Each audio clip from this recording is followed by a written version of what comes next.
It is a harmful and completely wrong assumption that Asian people are not persons of color.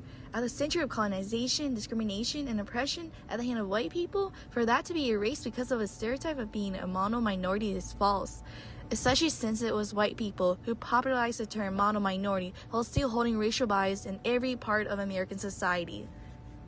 Racism against Asian Americans is often heard less and pushed aside.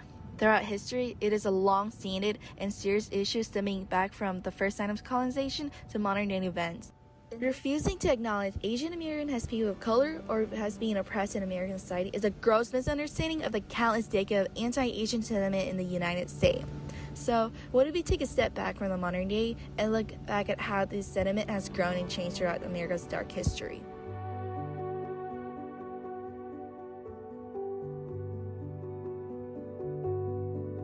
In the mid-19th century, many Chinese immigrants came to the west coast of the United States looking for a better life. Between looking for work as China found itself in debt or chasing after the idea of gold from the gold rush, many were simply searching for a way to survive. Yet, upon coming to America, Chinese immigrants were not given a warm welcome. Chinese people were treated as a scapegoat, were denied wages for work, and were even deemed unable to testify in court in the 1854 Supreme Court case People v. Hall.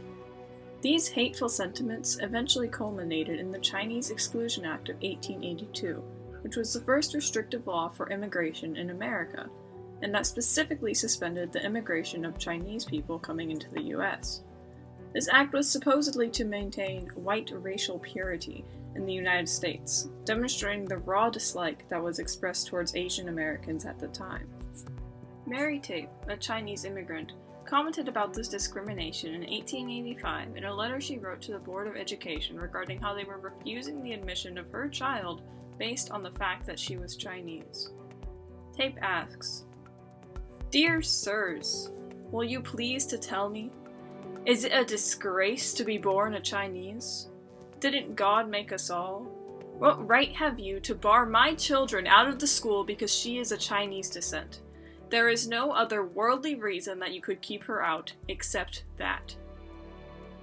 She continues on, detailing how, "It seems no matter how a Chinese may live and dress so long as you know they Chinese."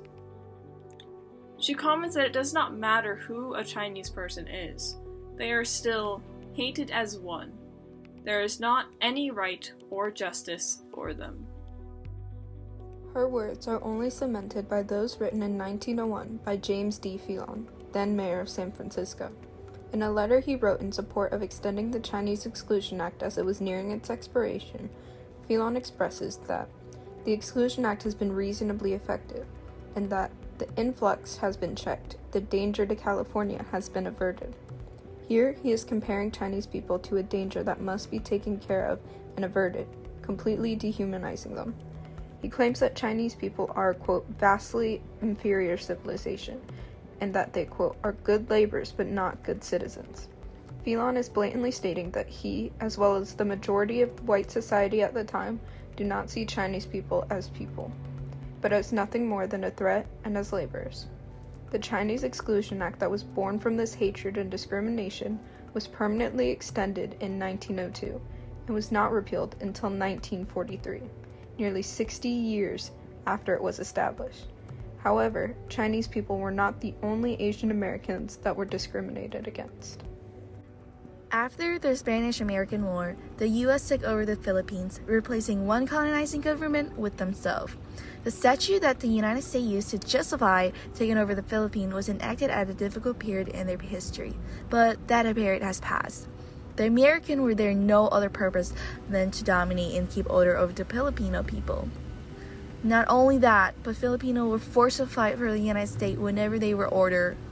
In 1919, Manuel Quezon, who later became the first president of the Philippines, wrote in a letter calling for Filipino independence.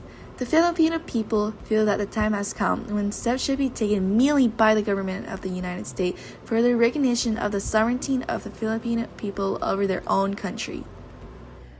The government ignored the letter and continued erasing Filipino culture and exploiting the citizen. It was not until 1946, nearly 30 years later, that full independence was granted to the Republic of the Philippines. America has done more than oppress and rule over other countries. It has also enforced even more disgusting policy against its own Asian American citizens. Following the bombing of Pearl Harbor, Japanese internment camps were established in 1942 with the intention of protecting American citizens from possible dangers. The so-called possible dangers simply being Asian American, specifically Japanese American citizens. Aiko Herzog Yoshinaga was among the 120,000 people taken into custody. She recalls feeling discriminated against. We were judged, not on our own character as people and persons, but simply because of our ethnicity, something that I think goes against the grain of democracy, of the Constitution, and every right and privilege that we are supposed to enjoy as American citizens. Japanese Americans were stripped of their homes and all belongings and were given a sack with hay as a mattress. In these camps, there were barracks with 7 people in about a 16 by 20 foot room.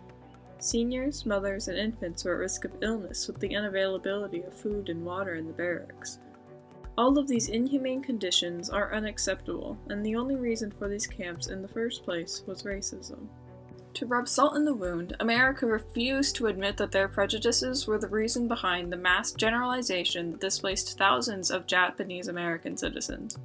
In 1944, in the case of Korematsu versus the U.S., the majority found that the executive order did not show racial prejudice, but rather responded to the strategic imperative of keeping the U.S., and particularly the West Coast, the region nearest Japan, secure from invasion.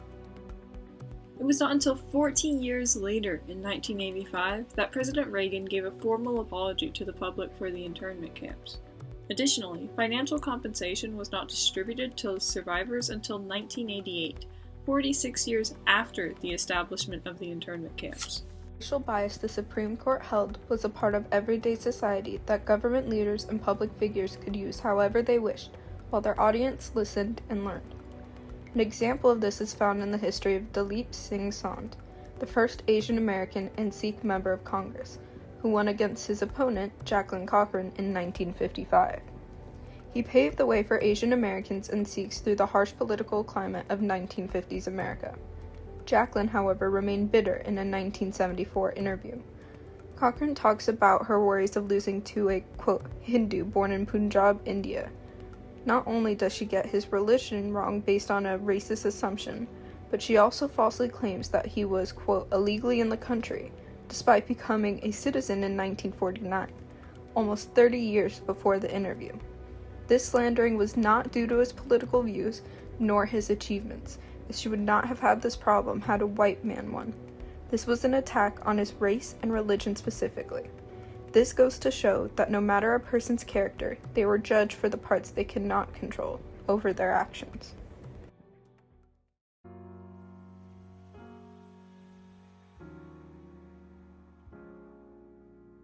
Coming into the 2000s, modern society and media continue to demonstrate racial prejudice toward Asian American.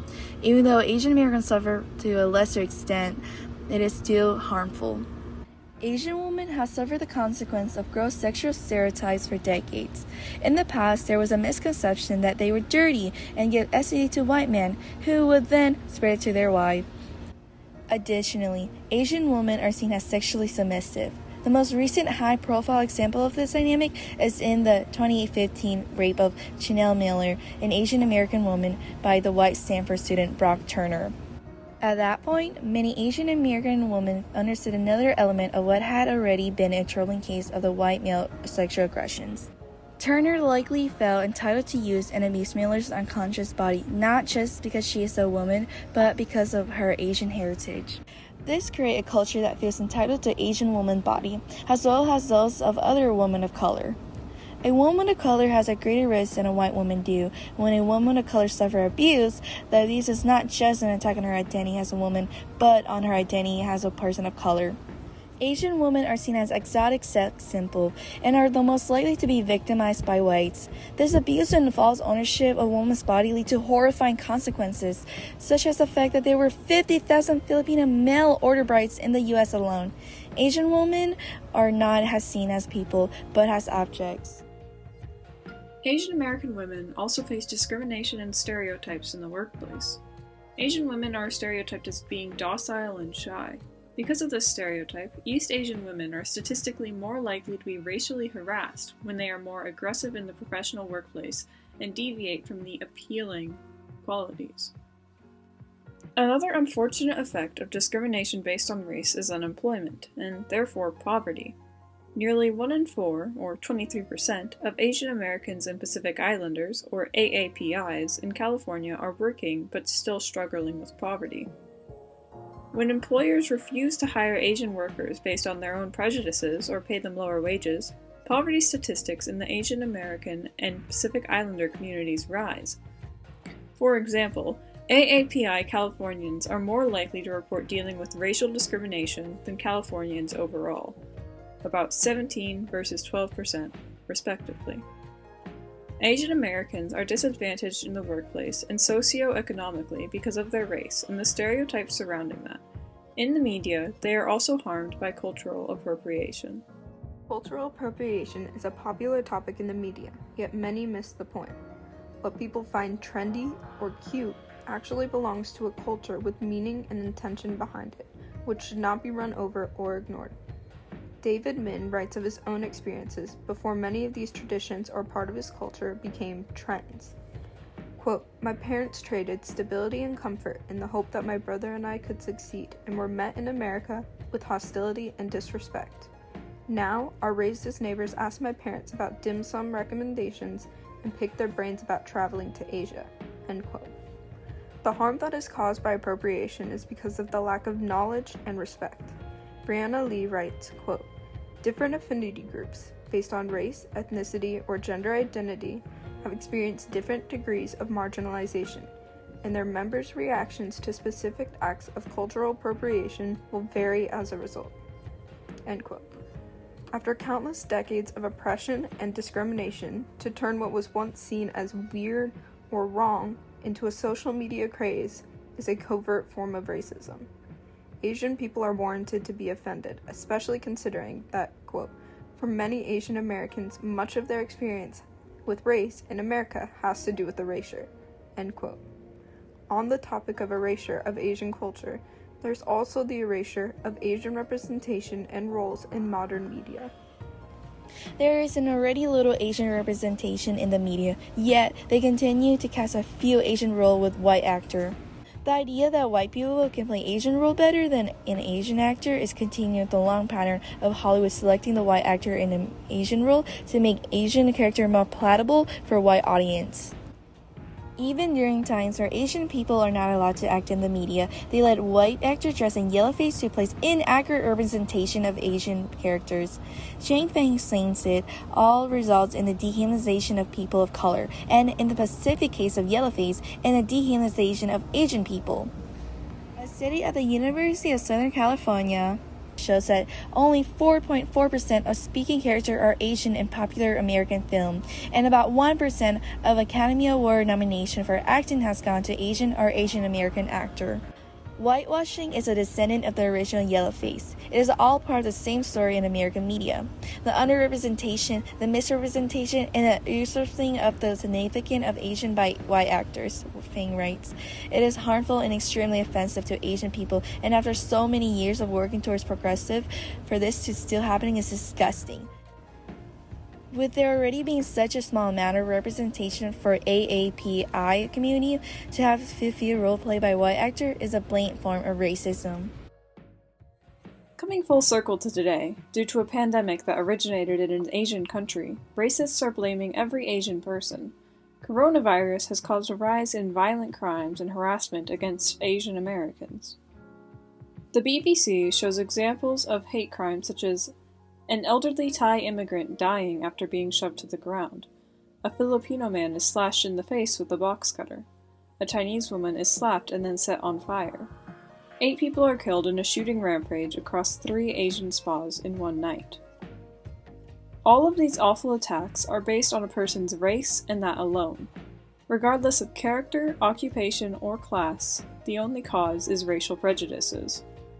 After touching on a small bit of the history of Asian Americans and the struggle they face, there is no argument that Asian people are basically white or have not faced adversity. White people do not get to dictate who is a person of color and who is not.